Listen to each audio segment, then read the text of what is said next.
अस्सलामुअलैकुम प्यारे बच्चों, welcome to my YouTube channel कहानियों की नगरी। आज की कहानी अवैस की कहानी है। अवैस गांव का बहुत शरीर लड़का था। एक दिन अवैस ने गांव के बाहर एक बहुत हरा भरा दरख्त देखा जिस पर बहुत सारे परिंदे आकर बैठते थे।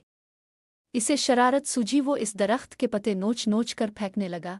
एक बूढ़े आदमी ने इसे देख लिया और कहा, बेटा, ये दरख्त न सिर्फ हमें साया देता है बल्कि परिंदों को भी घोंसले की जगह फराहम करता है।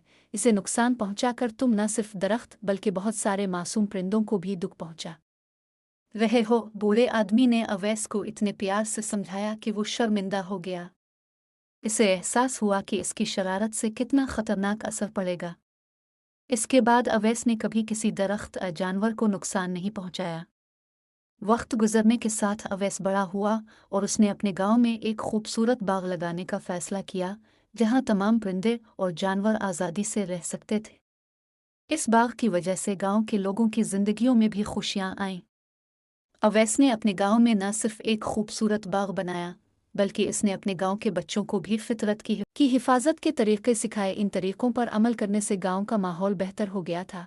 कुछ साल बाद अवैस के गांव को खूबसूरती और माहौल दोस्ती पर कौमी सतह पर तारीफ मिली। दूसरे गांव वाले भी अवैस के गांव की मिसाल देते और अपने गांव में ऐसी ही तब्दीलियां लाने की कोशिश करते।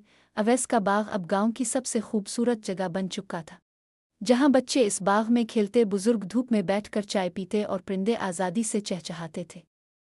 प्यारे बच्चों, इस कहानी का इखलाकी सबक यह है कि फितरत का एहतराम और हिफाजत करना हमारी जिम्मेदारी है।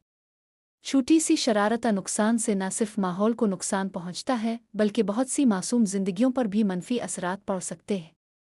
अगर हम अपनी गलतियों से सीख कर फितरत की हिफाजत करें तो ये न सिर्फ हमारे लिए बल्कि पूरी कम्युनिटी के लिए खुशी और सुकून का बाइस बनती है।